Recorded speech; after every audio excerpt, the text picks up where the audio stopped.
The person you see every morning at the coffee shop, the friendly academic who moved in down the street, the quiet couple who run the local bookstore. They seem ordinary. Their lives appear mundane, a predictable tapestry of daily routines and suburban pleasantries. You might exchange a polite nod, a brief comment about the weather, or a shared smile over a misplaced newspaper. But behind that carefully constructed facade of normality, a different reality could be unfolding. A reality woven from decades of training, forged identities, and unwavering loyalty to a foreign power. These individuals are ghosts, living among us yet entirely separate from our world. They are the specters of a conflict that never truly ended. A war fought not with tanks and missiles, but with whispers, secrets, and betrayal. Imagine for a moment that the life your neighbor presents to the world is nothing more than an elaborate performance. Their accent, their family history, their entire biography, a fiction meticulously crafted by a spy agency thousands of miles away.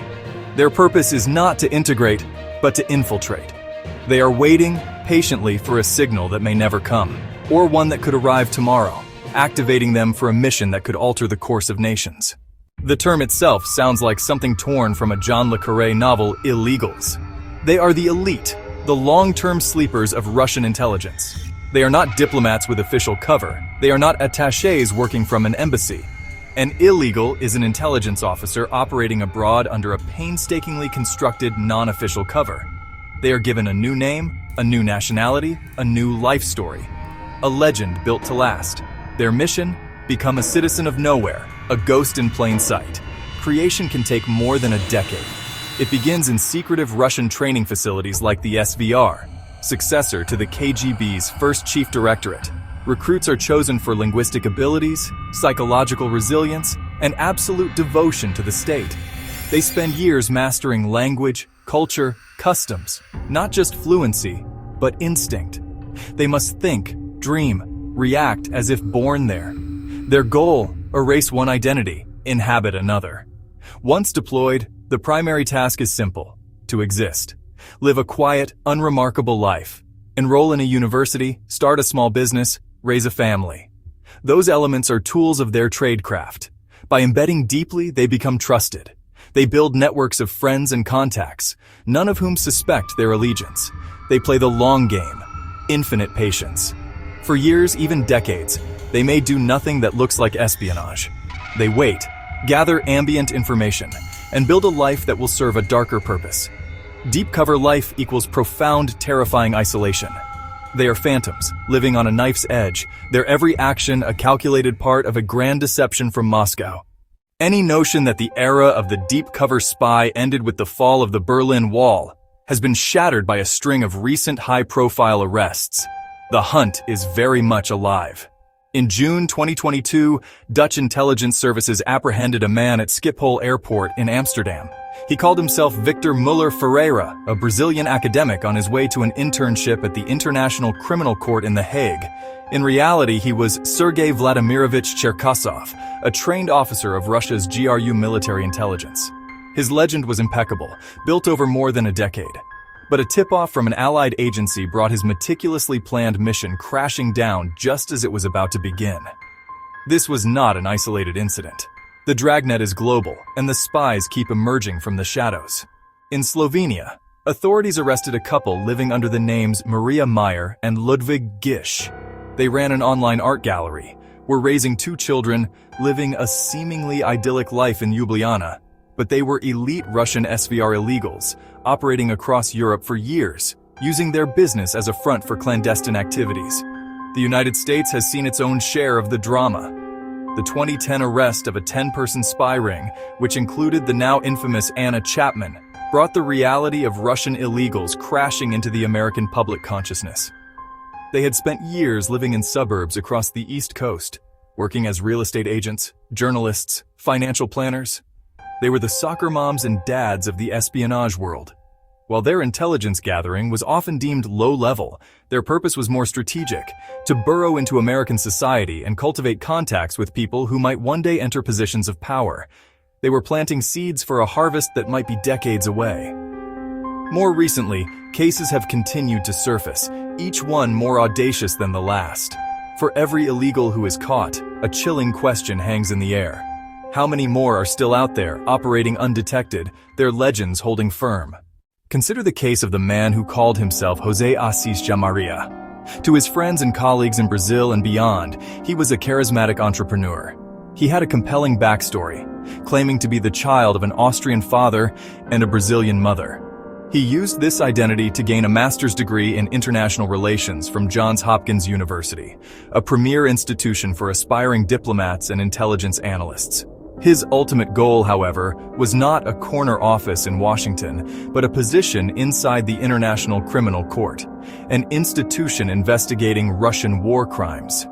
He was, in truth, another GRU officer, Sergei Cherkasov, the same man later caught in the Netherlands. The story of the so-called Gerhard Daniel Campos Wittich is just as telling. He arrived in Rio de Janeiro, Brazil, claiming to be the son of an Austrian father. He spent years building his cover, eventually running a three-dimensional printing business that made custom jewelry. In reality, he was Shmikov Mikhail Vasilyevich, another SVR illegal. He married a local woman and established a life that seemed perfectly ordinary.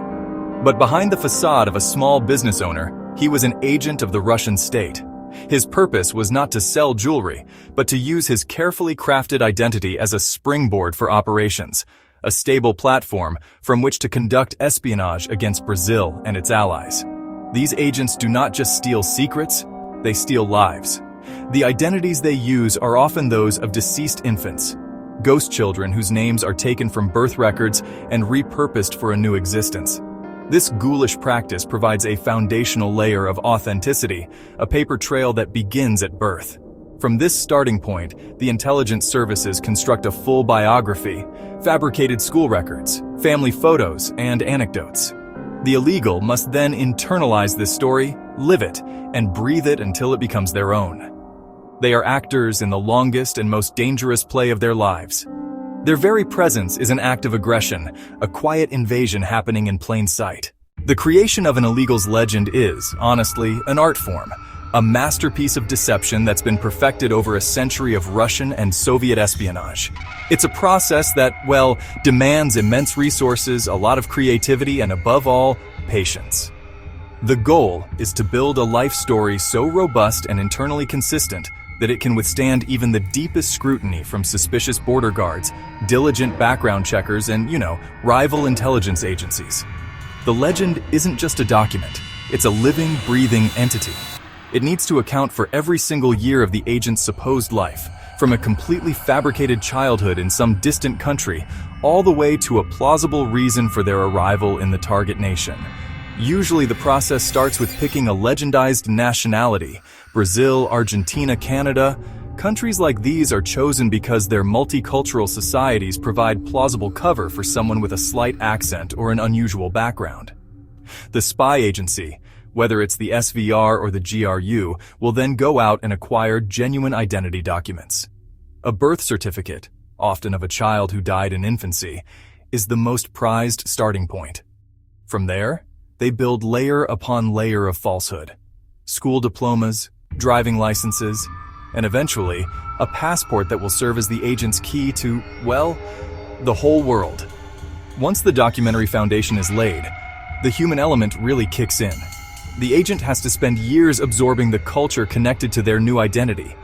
If they're supposed to be Argentinian, they need to know the politics of Buenos Aires, the nuances of the Castellano accent, the sorrows of the national football team, and of course, the taste of yerba mate. This isn't something you can just pick up from a book.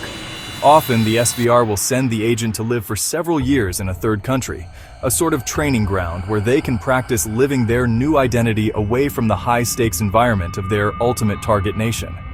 This meticulous preparation really highlights the strategic, long-term thinking behind the illegals program. The lie has to be so perfect, so deeply embedded in the agent's own consciousness, that it actually becomes their truth. The modern illegals program is not a new invention. It is the direct descendant of a doctrine forged in the crucible of the Bolshevik Revolution and perfected by the Soviet Union's formidable intelligence agencies, the Cheka, the NKVD, and ultimately, the KGB.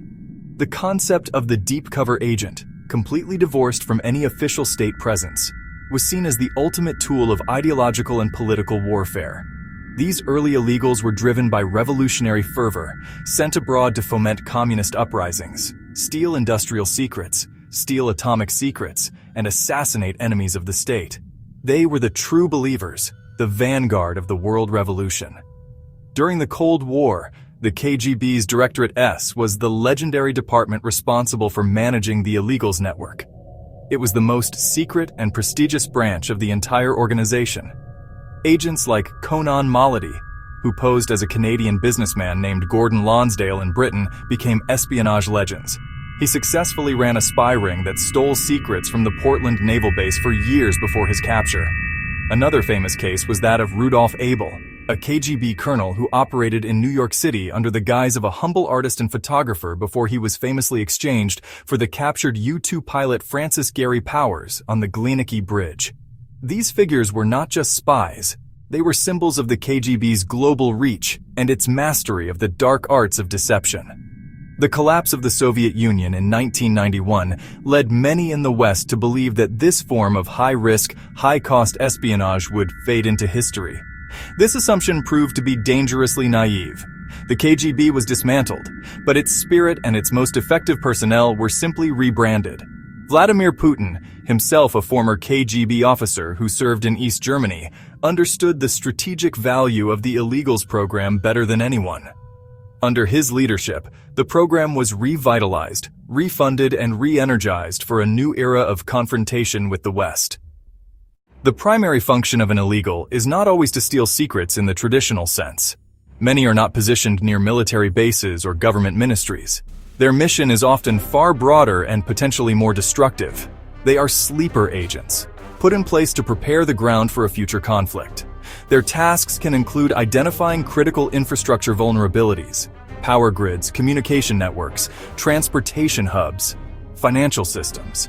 They are the architects of chaos, mapping out the pressure points of a society, ready to be exploited when the order is given from Moscow. In a time of heightened tension or outright war, these agents would be activated. Their role would shift from passive intelligence gathering to active sabotage and subversion. An illegal who has spent 20 years running a logistics company could be ordered to disrupt supply chains. An agent working in the technology sector could be tasked with deploying malware to cripple essential services. They are trained to operate autonomously in a hostile environment, using their established networks and local knowledge to wreak havoc from within. They are a pre-positioned fifth column, a weapon already behind enemy lines. This concept of special period activation is a core tenet of Russian intelligence doctrine. The illegals are not just spies, they are a form of asymmetric warfare. They represent a way for Russia to project power and sow discord far beyond its borders without deploying a single soldier. Their actions could create panic, disrupt a nation's ability to mobilize, spread disinformation to undermine public morale.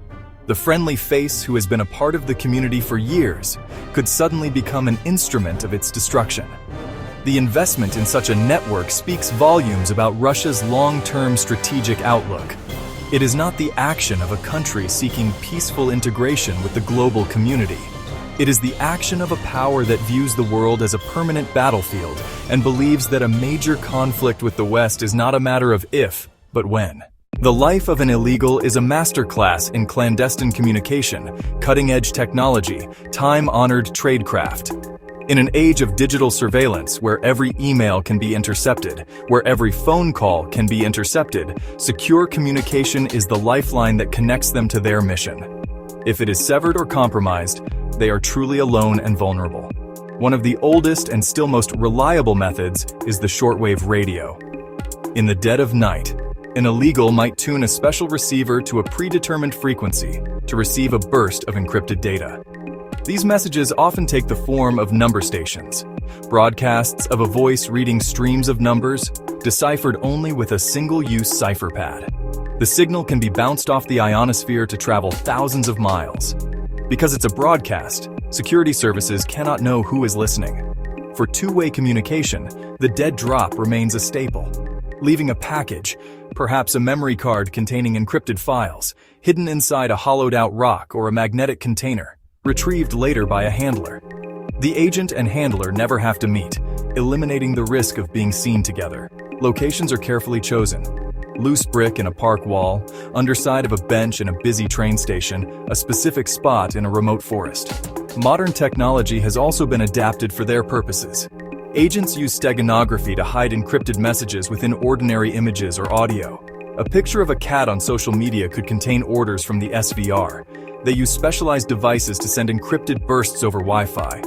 Burst transmission minimizes time on the air and reduces detection risk. This fusion of old and new, dead drops and digital ghosts, keeps the illegals connected and their secrets safe. Every time an illegal is unmasked, it is celebrated as a major counterintelligence victory. But these public successes hide a far more disturbing reality. They are out there, waiting, watching, working in the shadows, and we will probably never know who they are.